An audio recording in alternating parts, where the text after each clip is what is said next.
જય શ્રી કૃષ્ણ મિત્રો, ચાલો આપણે બધાને ભાવતો બધાને ગમતો એવો આપણે દૂધીનો હાંડવો આજે બનાવી લઈશું, જે તમે રાતના જમવામાં પણ લઈ શકો છો, સવારે નાસ્તામાં પણ લઈ શકો છો, ક્યાંક બહાર જવાનું હોય તો તમે એને બનાવીને લઈ જઈ શકો છો. આપણે ઘણા માનતા હોય ઠંડુ ખાવાનું, તો એમાં પણ આપણે આને બનાવીને લઈ જઈ શકીએ છીએ. આગલે દિવસ બનાવી અને બીજે દિવસ સવારે આપણે એને લઈ જઈ શકીએ છીએ. એની માટે મેં આ 4 કપ હાંડવાનો લોટ લઈ લીધો છે. હાંડવાને સરસ પોચો અને ટેસ્ટી ને સ્પોન્જી બનાવવા માટે મેં 1 કપ ઘઉંનો કકરો લોટ લીધો છે. એને આપણે મોઈ અને પછી હાંડવાના લોટમાં ઉમેરવાનો છે, જેનાથી તમારો હાંડવો સરસ પોચો અને સ્પોન્જી બનશે. એની માટે આપણે આને મોઈ લઈશું. આ રીતે તેલ લઈને સરસ રીતે આ રીતે મોઈ અને ઘઉંના લોટને આપણે હાંડવાના લોટમાં ઉમેરી દઈશું. આની જગ્યાએ તમે સોજી પણ મોઈને ઉમેરી શકો છો. હવે આપણે આ બધી વસ્તુને મિક્સ કરી લઈશું સરસ રીતે. હવે આપણે એમાં 1 વાટકી દહીં ઉમેરીશું, મિક્સ કરીશું અને થોડા હુંફાળા ગરમ પાણીથી આપણે લોટને પલાળી લઈશું.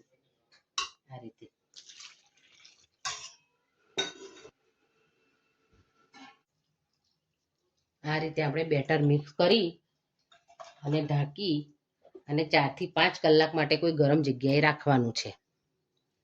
આપણે જોઈ લઈએ આપણા ખીરાને હાથો આવી ગયો છે કે નહીં. જો સરસ હાથો આવી ગયો છે 4-5 કલાક પછી. હવે આપણે એમાં બધા મસાલા કરી લઈશું. આપણે ટેસ્ટ મુજબ મીઠું ઉમેરી લઈશું,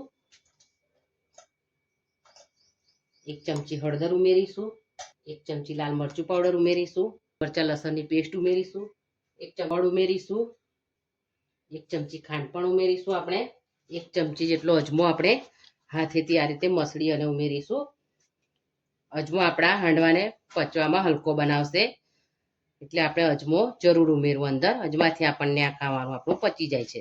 હવે આ રીતે મિક્સ કરી લઈશું અને રેસ્ટ આપીએ થોડો 10 મિનિટ. ત્યાં સુધી આપણે દૂધીને છોલી લઈએ. આ રીતે આપણે દૂધીને લઈ લેવાની છે અને છોલી અને છીણી લેવાની છે. અને આપણે દૂધીને આ રીતે છીણી લેવાની છે. ખીરામાં લીમડીના પાન ઉમેરી દઈશું. વઘારમાં તો આપણે ઉમેરવાના જ છે, પણ આ રીતે તમે અંદર બેટરમાં નાખશો ને તો એની સ્મેલ બહુ જ સરસ આવશે. અને આ રીતે આપણે મિક્સ કરી લઈશું. દૂધી છીણી છે એને પણ આપણે અંદર એડ કરી દઈશું. બધું બરાબર મિક્સ કરી લઈશું. આપણે દૂધી ઉનાળામાં આપણને ઠંડક આપે છે, એટલે દૂધીનો હાંડવો આપણને પચવામાં હલકો પણ રહે છે. એટલે તમે ચોક્કસ આ રીતે દૂધીનો હાંડવો એક ટ્રાય કરજો.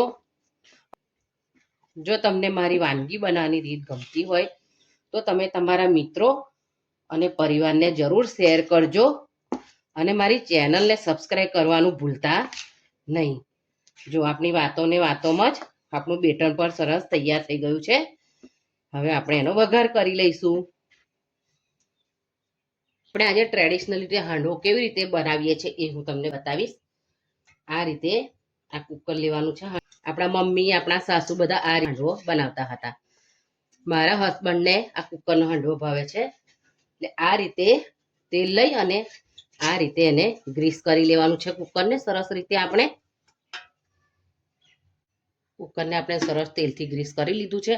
હવે આપણે વઘાર તૈયાર કરી લઈશું. આપણે એની માટે પેન લઈશું. પેનમાં તેલ લઈશું. વઘારમાં આપણે થોડું હાંડવામાં તેલ વધારે લેવાનું છે. 2 ચમચી રાઈ ઉમેરી લઈશું, સૂકા મરચાં ઉમેરી લઈશું, દાણા ઉમેરીશું, લીમડી પણ ઉમેરી દઈશું, તલ એડ કરી દઈશું. આપણે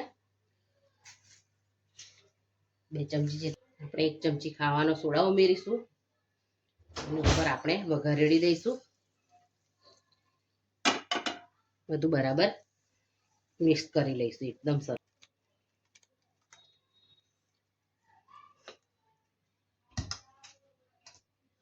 પછી આપણો જે વઘાર બાકી હતો એ આપણે આ રીતે એની પર ફેલાવી લઈશું. ઉપર આપણે થોડા તલ સ્પ્રિંકલ કરીશું, બનાવી લઈશું. આ રીતે આપણે રેતી ભરી અને મૂકી દેવાની છે. હવે એની ઉપર આપણે કુકર ગોઠવી દઈશું. આ રીતે 1 કલાક માટે થવા દેવાનું છે અને ધીમા તાપે જ થવા દેવાનો છે, તો અંદરથી સરસ આપણો હાંડવો ચડીને સ્પોન્જી બનશે. હવે આપણે એને 1 કલાક માટે થવા દઈશું. આપણે નોનસ્ટિક પેનમાં હાંડવો કેવી રીતે બનાવવો એ હું તમને બતાવીશ. એની માટે આપણે જે પેનમાં વઘાર કર્યો હતો એ જ પેન આપણે લઈ લઈશું. એમાં આપણે થોડું તેલ ઉમેરી દઈશું. તેલ ગરમ થઈ ગયું છે. હવે આપણે એમાં આપણું બેટર ઉમેરી દઈશું.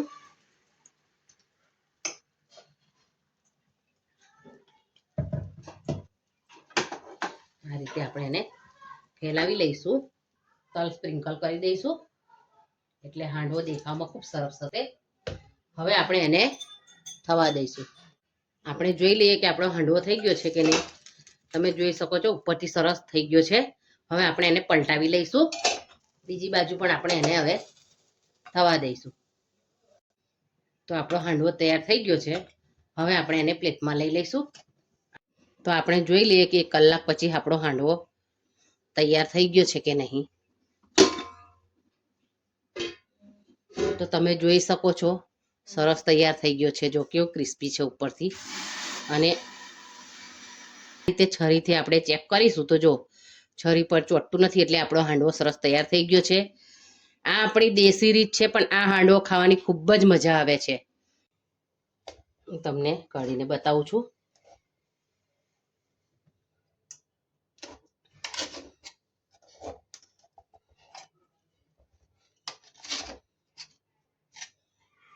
લઈ લઈશું સર્વિંગ માટે. આપણો હાંડવો તૈયાર થઈ ગયો છે. મેં એને ચા અને કેચઅપ સાથે સર્વ કર્યો છે. તમે જોઈ શકો છો આ કુકરનો હાંડવો કેટલો સરસ એકદમ સ્પોન્જી બન્યો છે. સરસ કેટલો સરસ પોચો બન્યો છે એકદમ. અને આ નોનસ્ટિકનો હાંડવો છે એ પણ ખૂબ જ સરસ બન્યો છે. તમે જોઈ શકો છો. જો